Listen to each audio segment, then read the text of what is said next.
السلام عليكم.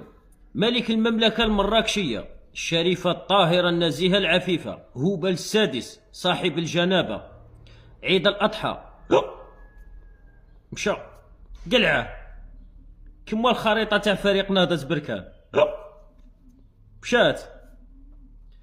وهذا أمر غير عادي، يعني لا يحق لأي ملك أو أي رئيس يتدخل في العلاقة ما بين العبد وربه. العلاقة ما بين العبد وربه، سبحان الله. كاين اللي يكون في علاقة غير شرعية يقول لك ماشي من حقك تدخل ما بيني وبين مدامتي، غولاسيو كما يقولوا لها العشاق. فما بالك انت علاقة ما بين عبد وربه؟ وهذا أمر عادي أنا بالنسبة لي، لأنه العياشي ولا ردة فعل. الملك نتاعه هذا فرض عليه التطبيع، فرض عليه طقوس العبودية، قال له ركع لي سجد لي، هو قابل. يعني هو راه يعتبره هوبل السادس، راه يعتبره ربه. دروك نتوما على راكم مخلوعين، على راكم غايرين. هذا ربهم عفاهم من العيد، عفاهم عيد الأضحى. ربهم قال لهم ما تعيدوليش، سبحان الله، من حقه وهما قابلين. نتوما على راكم غايرين. أنا الشيء اللي راه محيرني أئمة الضلال في المروك، الأئمة والدعاة. وراه كان في زازي تمور جزائرية، تعرف تفتي فيها تمور جزائرية. وعيد الأضحى تغض عليه البصر. عيد الأضحى سيدنا إبراهيم قريب ذبح سيدنا إسماعيل ولده، على خاطر السنة هذه سنة نبوية مؤكدة، راك غض عليها البصر. المهم في زازي انت ما معيتش سلف لي الشواية نتاعك، ما غاديش تعيد باربيكيو، سلف لي الشواية. إن حرصنا على تمكينكم من الوفاء بهذه الشعيرة الدينية في أحسن الظروف يواكبه واجب استحضارنا لما يواجه بلدنا من تحديات مناخية واقتصادية أدت إلى تسجيل تراجع كبير في أعداد الماشية. ولهذه الغاية، وأخذا بعين الاعتبار أن عيد الأضحى هو سنة مؤكدة مع الاستطاعة، فإن القيام بها في هذه الظروف الصعبة سيلحق ضررا محققا بفئات كبيرة من أبناء شعبنا، لا سيما ذوي الدخل المحدود.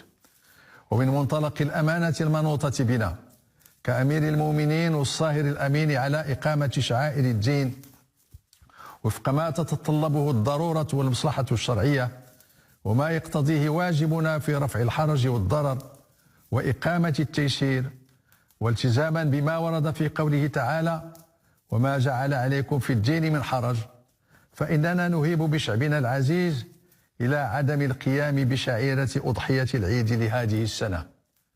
وسنقوم إن شاء الله تعالى بذبح الأضحية نيابة عن شعبنا وسيرا عن جامي صارت في دولة عربية ولا دولة مسلمة. العفسة اللي دارها هذا الملك محمد الستة بإلغاء العيد الأضحى، العيد الكبير، قال لهم هذا العام ما كاش باسكو كاين الجفاف وكان منا والمواشي ما كاش وكاع.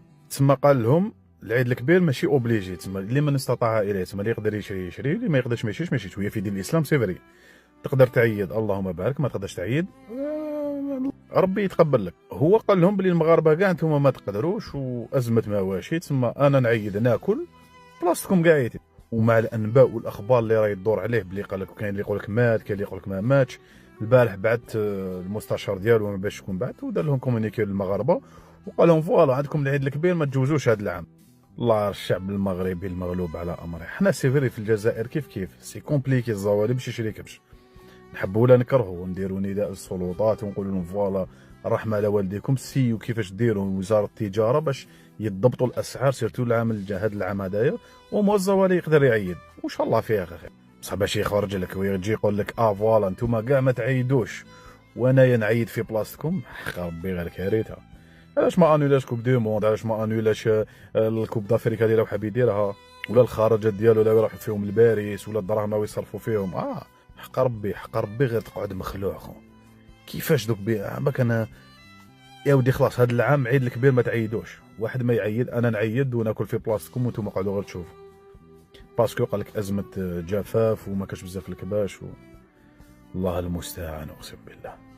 ومور ما اعلنوا على هذه العفسه، الذباب الالكتروني تاع المخزن يا ودي كيفاش هاجوا المغاربه مساكن واحد اش كلمه ما يقولوهاش. حنا في الجزائر امور كان زعما هذه الصلاه، لو كانت صلاه تلقى الشعب ريكلامي كيفاش نحي لنا عفسه كيما هذه، راك فاهم؟ ما والو خو. سي انت قبرك قول علاش يا الملك درت لنا هاد العفسه. الله المستعان، اقسم بالله الله يكون في عون الشعب المغربي المغبون والله. حتى فرحه العيد الكبير والافراح حابين نحيوهم لهم. العام الجاي يقدر يقول لكم ما تصوموش، نورمال عادي هذا الملك ديالكم. الله المستعان.